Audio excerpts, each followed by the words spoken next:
नमस्कार। दर्शन शास्त्र के सभी शिक्षार्थियों का आज का हमारा प्रतिपाद्य विषय है बर्कले, अनुभववादी बर्कले। इससे पूर्व के व्याख्यान में हम अनुभववादी दार्शनिक लोग के बारे में अध्ययन कर चुके हैं। आइए आज हम बर्कले के दार्शनिक विचारों पर अध्ययन करते हैं।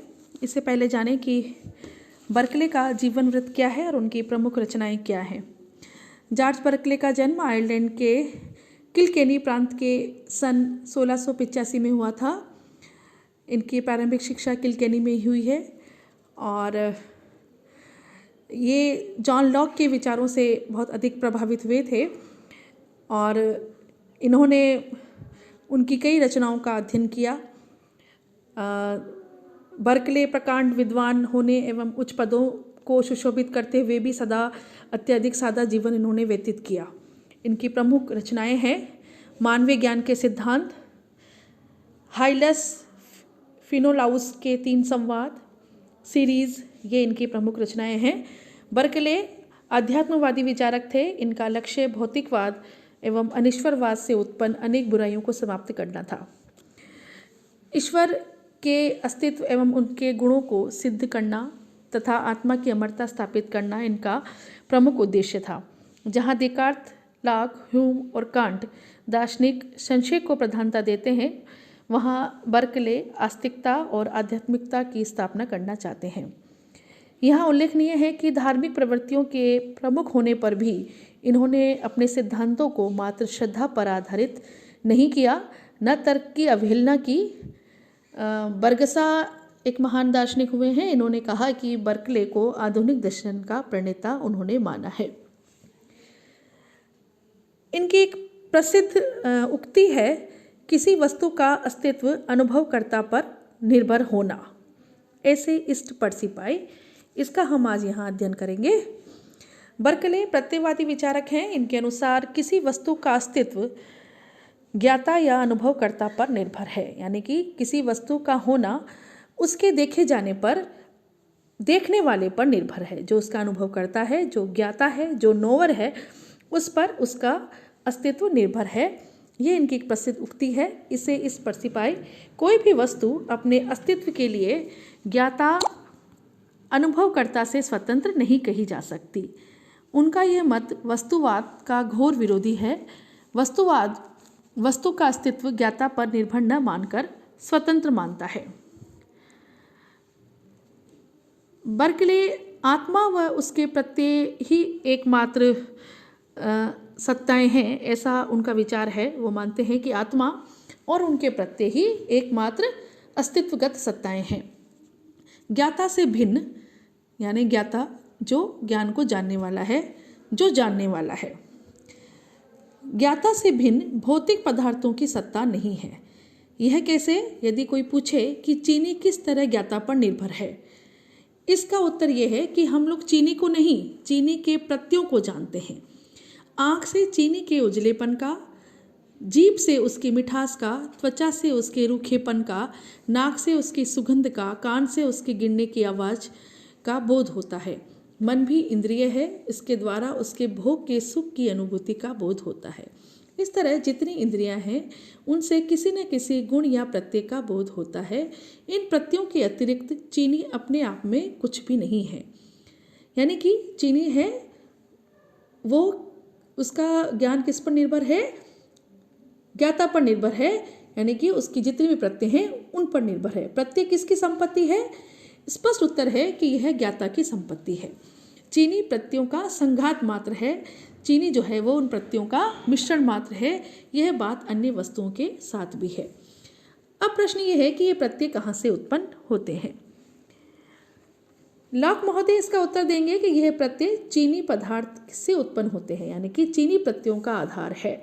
यह बात ठीक है कि व्यापार का अनुभव नहीं होता, यह अज्ञात है। इतना अवश्य है, ज्ञात है कि पदार्थ के प्रधान और गौण गुण रहते हैं। पदार्थ में प्रधान गुण भी रहते हैं, यानी कि प्राथमिक और गौण गुण रहते हैं। प्रधान गुण क्या होते हैं, जैसा कि हमने पिछले वीडियो में भी इन पर विस्तार से चर्चा की है, जैसे संख्या, विस्तार आदि जो गुण वस्तु में रहते हैं वो प्राथमिक गुण होते हैं, प्रधान गुण होते हैं, और गौण गुण होते हैं जो कि ज्ञाता पे निर्भर रहते हैं।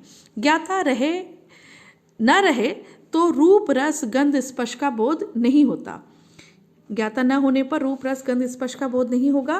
कौन कह सकता है कि रंग है पर देखने वाली आंखें नहीं है, रस है पर जीभ नहीं है। इसी तरह प्रत्येक प्रत्यय किसी न किसी ज्ञान की इंद्रियों से संपर्कित है। बर्कले कहते हैं कि ऐसा नहीं है। वो कहते हैं कि प्रधान गुण वस्तु है और गौण गुण ज्ञाता में है। गौण गुण जो है वो भी ज्ञाता पे ही निर्भर है।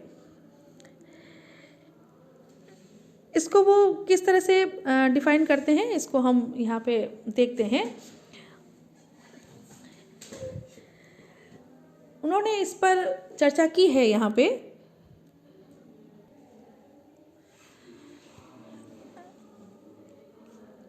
लॉक ने प्रधान गुण को वस्तु के अंतर्गत माना है और कहा है कि गौण गुण भी ज्ञाता पे निर्भर हैं।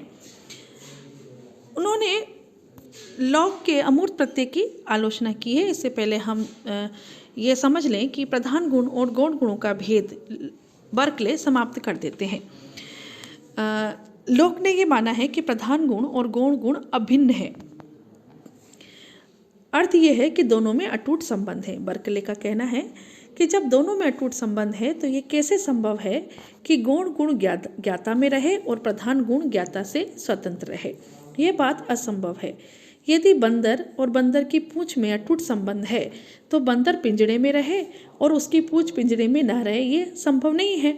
फिर गौण गुण से प्रधान गुण अलग हो सके, इसका समर्थन कम से कम अनुभव नहीं करता। चीनी के उजलापन, मिठास आदि से उसके विस्तार, आकृति आदि को क्या अलग रख सकते हैं? इसी तरह कभी यह नहीं सोचा जा सकता कि गतिशील जो कि प्रधान गुण है, पंखे से उसका रंग जो कि गौण गुण है अलग हो सकता है। अतः ये सिद्ध हुआ कि यदि गौण गुण ज्ञाता सापेक्ष है तो उससे अटूट संबंध से जुड़ा प्रधान गुण भी ज्ञाता सापेक्ष ही होगा।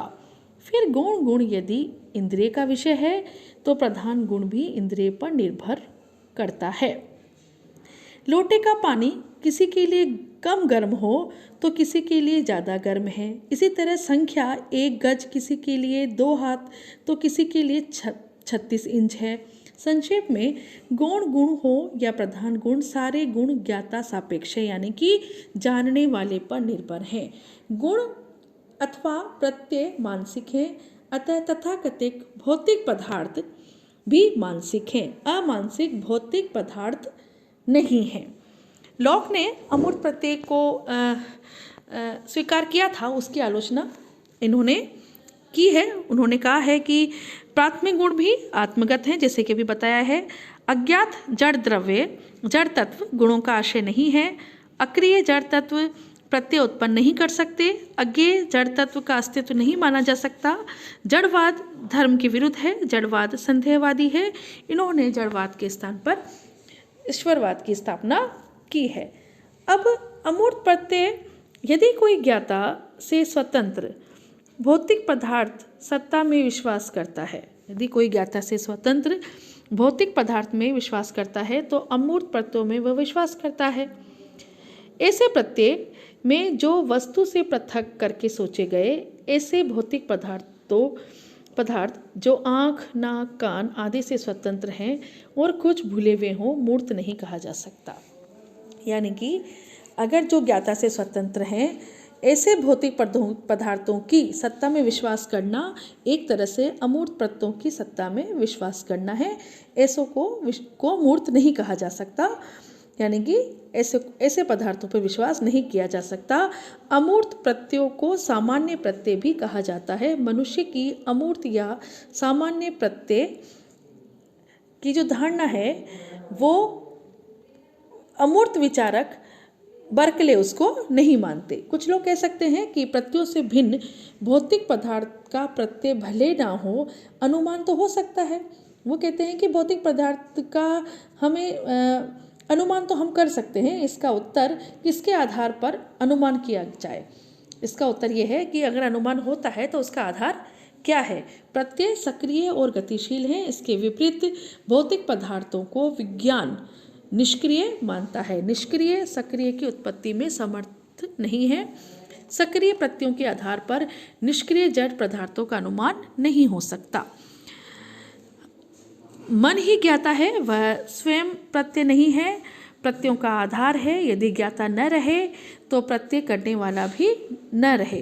यह संभव है कि अमुक प्रत्यय को अमुक ज्ञाता न देखे, न अनुभव करे। इससे क्या होता है, कोई ज्ञाता तो अनुभव कर सकता है, आज नहीं तो कल कर ही सकता है। वो कहते हैं कि अगर जितनी भी संसार में अस्तित्वगत सत्ताएं हैं उनका कोई ना कोई ज़रूर उनका ज्ञान करता है, उनका बोध करता है। ज्ञाता का वह केंद्र जिसके चारों तरफ ज्ञेय घूमते हैं, ज्ञाता पर इतना जोर देते हैं की वजह से बर्कले को आत्मनिष्ठ प्रत्ययवादी कहा जाता है। आत्मनिष्ठ प्रत्ययवाद आत्मा या मन को ही सब कुछ मानकर चलता है। आत्मा का अर्थ है अहम, अहम बराबर व्यक्तिनिष्ठ होता है। बर्कले का दर्शन अहमवादी प्रतीत होता है। वस्तुतः बर्कले ईश्वर को वस्तुनिष्ठ न मानकर एक सत्ता के रूप में स्वीकार करते हैं। आज के इस व्याख्यान में हमने बर्कले के आत्मनिष्ठ प्रत्ययवाद यानी कि वस्तुओं का अस्तित्व ज्ञाता पर निर्भर है उसके बारे में अध्ययन किया। आज के लिए इतना ही। धन्यवाद।